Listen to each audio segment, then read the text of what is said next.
कहीं इस आंदोलन की वजह से। आज हमें लोग जो बोल रहे थे पहले कि तुम भाई क्या कर रहे हो, क्या कर रहे हो, क्या कर रहे हो, बहुत गालियां सुनी हमने भी, बहुत सारे कर्मचारियों ने प्रताड़ना भी झेली इस चीज को लेकर। लेकिन मैंने पहले बोल दिया, वही पॉइंट फिर से बोल रहा हूं कि आज हमको गर्व हो रहा है, सीना भी चौड़ा हो रहा है, दिल खोल के हम लोग नारे लगा रहे हैं। और जो हम लोग जय जोहार बोलते थे वही जोहार राष्ट्रपति महोदया भी बोल रहे हैं, वही जोहार माननीय प्रधानमंत्री जी भी बोल रहे हैं, वही जोहार माननीय मुख्यमंत्री जी भी बोल रहे हैं। थोड़े बहुत एरे गेरे छोटे मोटे नेता है जो लोग विरोध करते रहते तो उनको टालते जाओ, ये तो करते ही रहेंगे, हर घर में रहता है।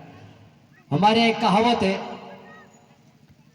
आदिवासी समाज में, आपने भी सुनी होगी, जोने को चीज जाने, मतलब जो बच्चे को जन्म देती है वही जानती है कि उसने कितने दर्द सहा है, कितनी पीड़ा सही है, तब जाके वो बच्चा जन्म लेता है और वो बड़ा होता है। उसके भरण पोषण तक की सारी जिम्मेदारी वो माता लेती है।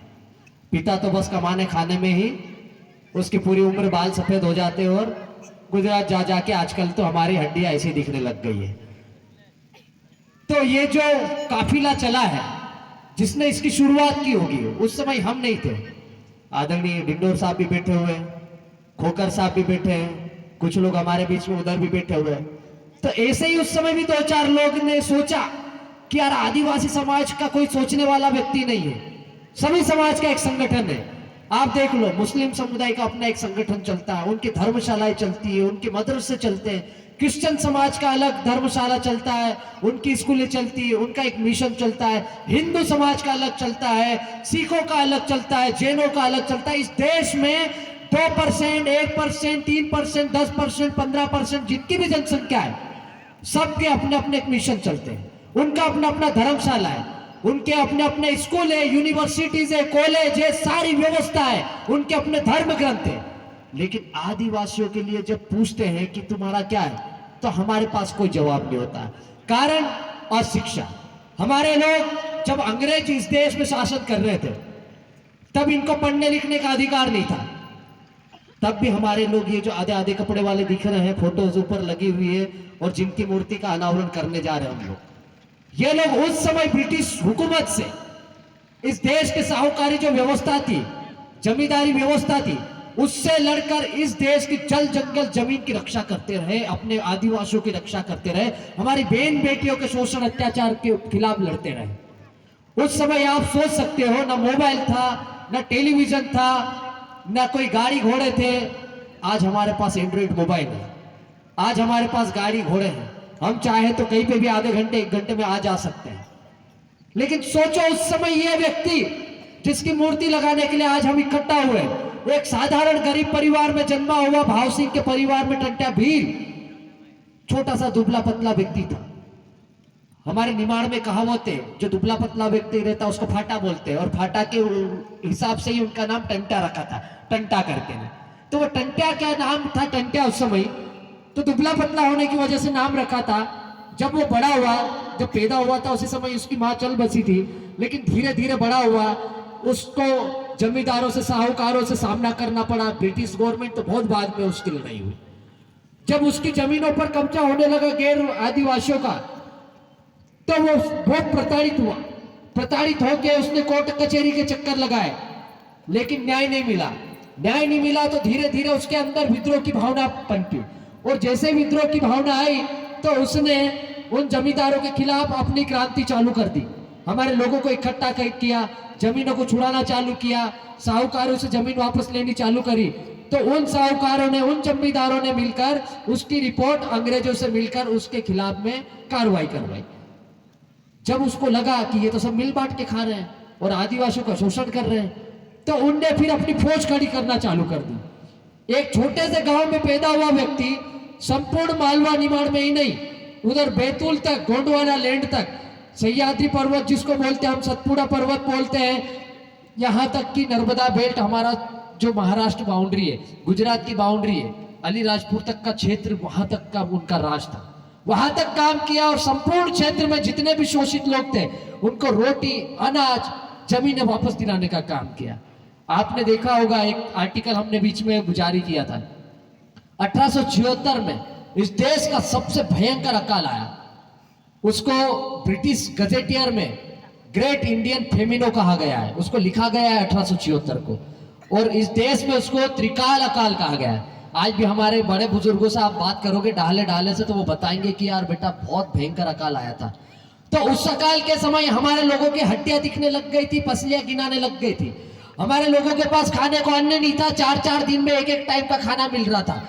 जब अनाज खत्म हो गया तो लोग और फल फ्रूट खाने लग गए, बेर खाने लग गए, सेब फूल खाने लग गए, आम खाने लग गए। जब वो भी खत्म हो गया तो पेड़ पौधों के छिलके खाने को मजबूर हुए।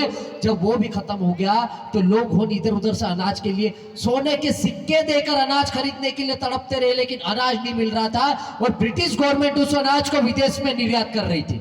तो उस समय टंट्या भील ने फिर बाद में अपनी टीम के साथ में नेतृत्व खड़ा किया, और जितने भी ब्रिटिश गवर्नमेंट की बोगियां जा रही थी, ट्रेन के माध्यम से जा रही थी, गाड़ियों के माध्यम से अनाज जा रहा था, पूरा की पूरा अनाज वापस छीना, और जितने भी भूखे लोग थे, जितने भी लोग जो जरूरतमंद लोग थे, जो मरे जा रहे थे, उस समय 96 लाख लोगों के मरने की मतलब न्यूज है। तो उस समय टंट्या भील ने उन जरूरतमंद लोगों को, उन भूखे नंगे लोगों को जमीन भी दी, खाना भी दिया, अन्न भी दिया, और बहन बेटियों की शादियां भी करवाई। सोचो कितना बड़ा आदमी हुआ होगा। आज हम तो 1 इंच जमीन अपने भाई से छीन लेते हैं, लेकिन उस व्यक्ति ने संपूर्ण मालवा निमाड़ की जमीन वापस हमारे आदिवासियों को दिलाई, बहन बेटियों की शादी भी करवाई, भूखे नंगे को जिंदा भी रखा, और तब जाके उसको जननायक की उपाधि मिली। जब उनको टंट्या भील को अपने ही भाइयों ने मिलकर, जब वो अपनी बहन को, वो बोली बहन नहीं थी, राखी बांधती थी, तो जब वो राखी बंधवाने के लिए अपनी बहन के पास गए, तो अपने ही लोगों ने, अपने ही बीच के लोगों ने उनको पकड़वा दिया।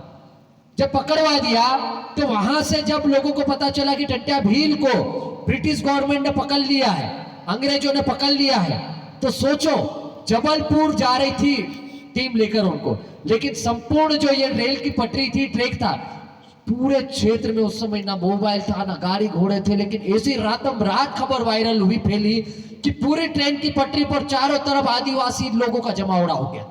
लाखों की संख्या में, करोड़ों की संख्या में उस समय टंट्या भील को देखने के लिए, सिर्फ एक झलक पाने के लिए ट्रेन की पटरी पर लोग जमा हो गए थे। इतना महान व्यक्ति हमारे समाज का, इतना महापुरुष था कि जिसके हम लोग गुणगान नहीं गा सकते, उनका इतिहास नहीं है।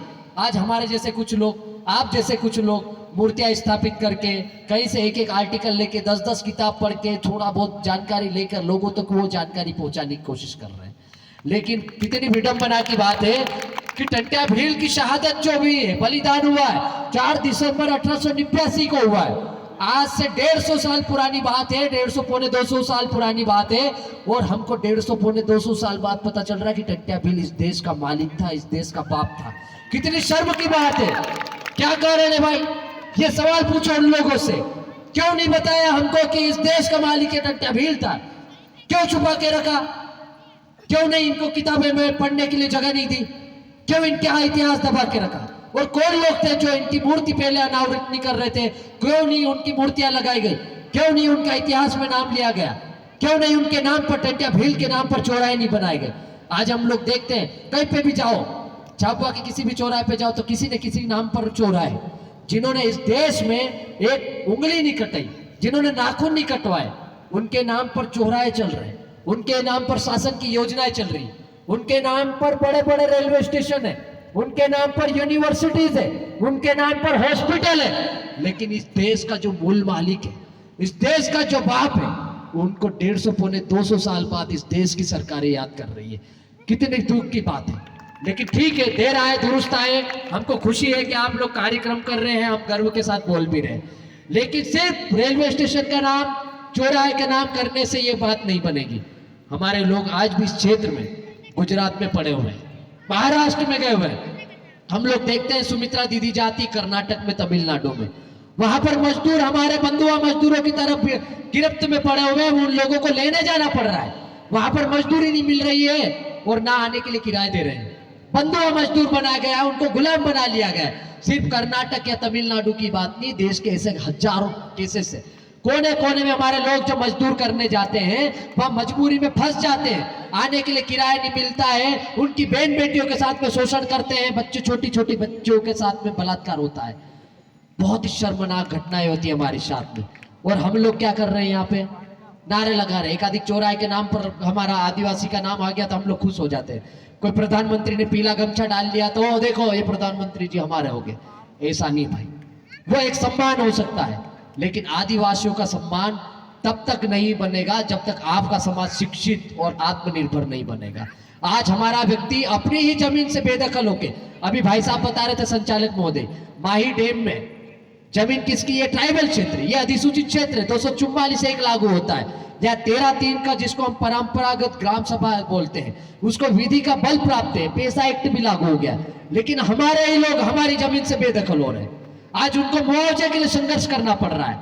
रतलाम में भी वही स्थिति है, गुजरात में भी वही स्थिति है, महाराष्ट्र में भी वही स्थिति है। हमारे लोग जा रहे हैं हमारी जमीन से बेदखल होकर ना गुजरात में महाराष्ट्र में जाके मजदूरी कर रहे हैं, मजबूर हो गए, अपनी ही जमीन पर मजदूरी कर रहे हैं। मनरेगा में भी बड़ी मुश्किल से 200-250 रुपए मिल रहे हैं, वो भी 100 दिन की रोजगार गारंटी के अंतर्गत भी रोजगार नहीं मिल पा रहा है। तो कितनी बड़ी विडंबना हमारे समाज के साथ में हो रही, और हम लोग समाज को स्वाभिमानी नहीं बना पा रहे। हम लोग आपस में छोटे छोटे भील भिलाला पटलिया बारेला छोटे छोटे टुकड़ों में, कोई जयस हो गया, कोई अजाक्स हो गया, कोई आकाश हो गया, किसी ने नीला डाल लिया, किसी ने पीला डाल लिया, किसी ने सफेद डाल लिया, किसी ने लाल गमछा डाल लिया, आपस में ही लड़ रहे हैं, मर रहे हैं।